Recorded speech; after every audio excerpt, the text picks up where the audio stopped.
চালু। চাচা কটা থেকে এসেছিলেন? কাশি কিসের বস্তা? এটা ঘাসের বস্তা ভাই। কি ঘাস এটা? এর নাম হলো গসা ঘাস। গসা ঘাস।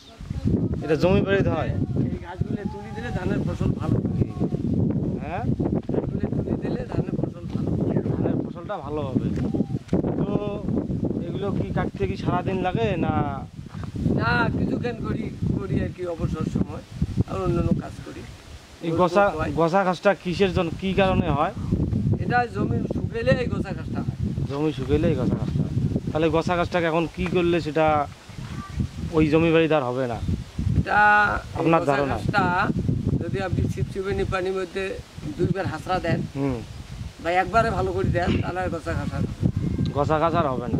এর কি এই যে অনেকজনে ওষুধ দেয়, এটা ওষুধ ওটা ওষুধ দেয়, ঘাস মারা ওষুধ বলে, আপনি কি এগুলো দিয়ে মনে করো আবাদ করছেন? ঘাস মারা ওষুধ দেয়নি। আপনি নিজে পরিশ্রম করে এগুলো তোলেন? আমাদের ফসলও ভালো হয়। তাতে সারে কত মন আসে? আমার আল্লাহ দিলে কোনোবার শতাংশে 1 মন আসে, কোনোবার 6 ধারা 7 ধারা এরকম আসে। তো আপনার জমি কোথায়? আমার এই জমিটা হয়। এই জমিটা হয়। আপনার বাসা? আমার বাসা এই যে ঘরটার ওই। তাহলে আপনার নাম কি? আমার নাম মোহাম্মদ আব্দুল সালাম। মোহাম্মদ আব্দুল সালাম। তো আপনার পেশা কি? আমি কৃষক, জন্মগত কৃষক। জন্মগত কৃষক। এই কৃষক কাজ করি এখানে, মানে বাবার সম্পত্তি দেখাশোনা করি। এখন নিজের সম্পত্তি না, বাবার সম্পত্তি নাই। আমি অনেক শ্রম দিয়ে ইয়ে করছি আর কি, জমিন করছি। সে 3টে মেয়ে, একটা মাস্টার্স পাস, একটা অনার্স, একটা বিবাহ দিছি ভালো ভালো করে। ছেলে একটা মাস্টার্স পাস, ডাচ বাংলা ল্যাঙ্গুয়েজে পাস করে। তো আপনি এই কৃষি কাজটাই সবসময় করেন, অন্য কোনো কাজ করেন না? গতবার আমি কলমি শাক 3.5% প্রায় 24,000 টাকা বেচেছি। 3.5%-এর মধ্যে কমলু শাক প্রায় 24,000 টাকা বেচেছি। 24,000-এর মতো বিক্রি করছেন। তো তাতে কৃষি কাজ করি তো সফলতা অনেক পাইছেন? হ্যাঁ, ইনশাল্লাহ আপনাদের দোয়ায় ভালো।